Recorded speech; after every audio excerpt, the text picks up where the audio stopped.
La personne dont je vais parler n'a que 6 ans, c'est mon petit cousin. Quand on le voit courir dans le jardin, jouer avec ses jouets ou rire avec ses frères et sœurs, il ressemble à n'importe quel autre enfant de son âge.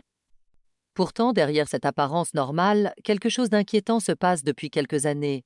Une série d'événements étranges entoure sa vie et personne dans la famille ne parvient vraiment à comprendre ce qui lui arrive. Pour comprendre cette histoire, il faut remonter 2 ans en arrière. À l'époque, il n'avait que 4 ans. Un jour, alors que la famille passait un moment près de l'eau, un accident s'est produit. En quelques secondes, le petit garçon a disparu sous la surface. Quand les adultes ont réalisé ce qui se passait et l'ont sorti de l'eau, il ne respirait plus. La panique s'est immédiatement installée. Les secondes semblaient durer des minutes. Sa mère, terrifiée mais déterminée, s'est précipitée vers lui et a commencé à lui faire un massage cardiaque. Elle ne voulait pas accepter l'idée de le perdre. Autour d'elle, les autres membres de la famille étaient paralysés par la peur. Pendant ce qui a semblé être une éternité, rien ne se passait.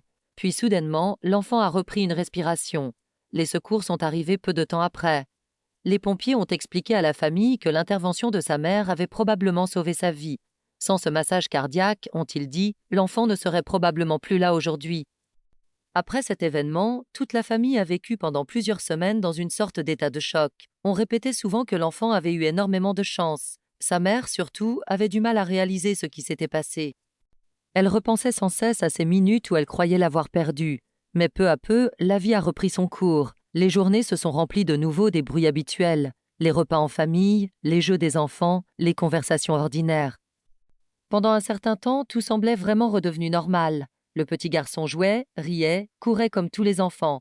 Rien ne laissait penser que cet accident aurait des conséquences particulières. La famille essayait même d'éviter d'en parler trop souvent, comme si tourner la page pouvait suffire à effacer la peur qu'ils avaient ressentie ce jour-là. Mais quelques mois plus tard, de petites choses ont commencé à attirer l'attention. Le garçon parlait parfois tout seul dans sa chambre ou dans le salon.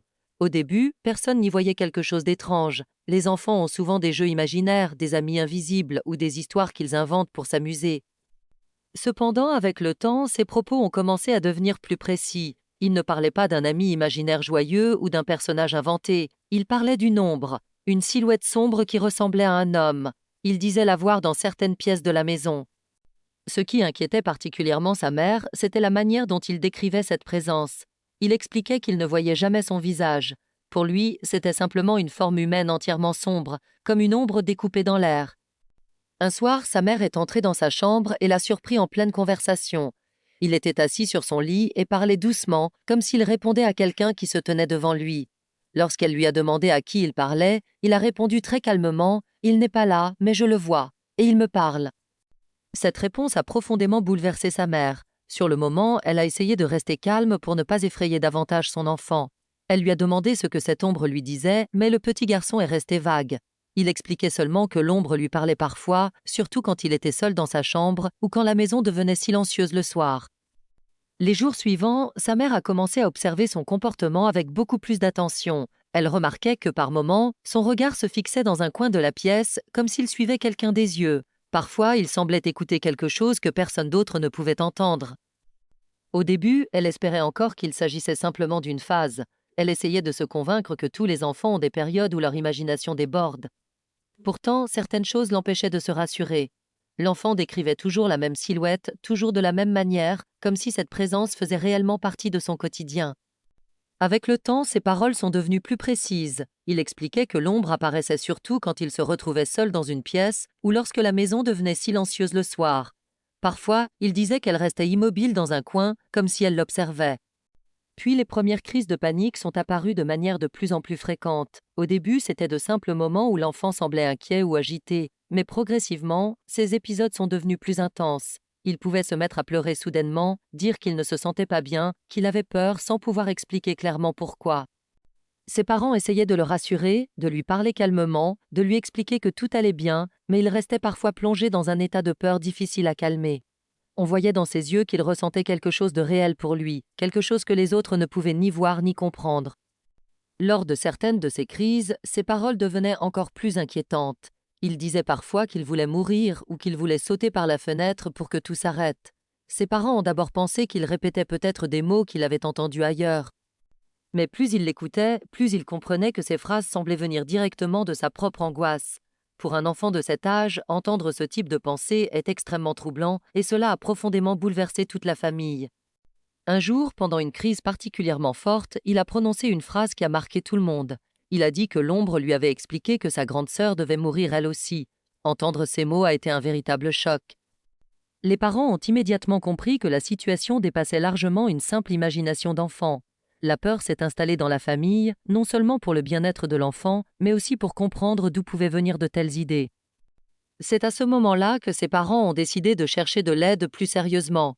Ils ont consulté plusieurs spécialistes, psychologues, médecins, thérapeutes pour enfants.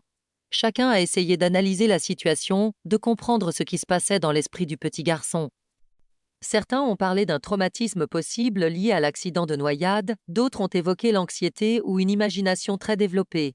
Malgré toutes ces consultations, aucune explication ne semblait vraiment correspondre à ce que l'enfant décrivait avec autant de conviction.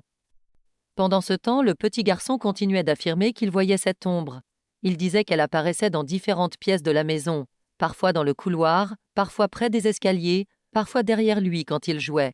Il racontait que la silhouette ne parlait pas toujours, mais qu'elle était là, immobile, comme si elle observait simplement ce qu'il faisait. Ce qui rend l'histoire encore plus troublante, c'est que certains membres de la famille ont eux aussi commencé à ressentir des choses inhabituelles dans la maison.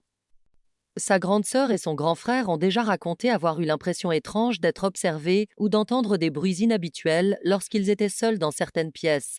Ils n'ont jamais vu l'ombre dont parle l'enfant, mais ces sensations ont suffi à créer un climat de malaise dans la maison. Et si toi aussi tu aimes les histoires mystérieuses, les témoignages troublants et les événements difficiles à expliquer, pense à t'abonner à la chaîne. Ici, nous racontons régulièrement des histoires étranges, des expériences vécues par des personnes qui ont été confrontées à des situations difficiles à comprendre. Chaque jour, une nouvelle histoire arrive et certaines pourraient bien te faire réfléchir longtemps après avoir éteint la vidéo. Alors si ce genre de récit t'intrigue, n'hésite pas à t'abonner pour ne manquer aucune des prochaines histoires.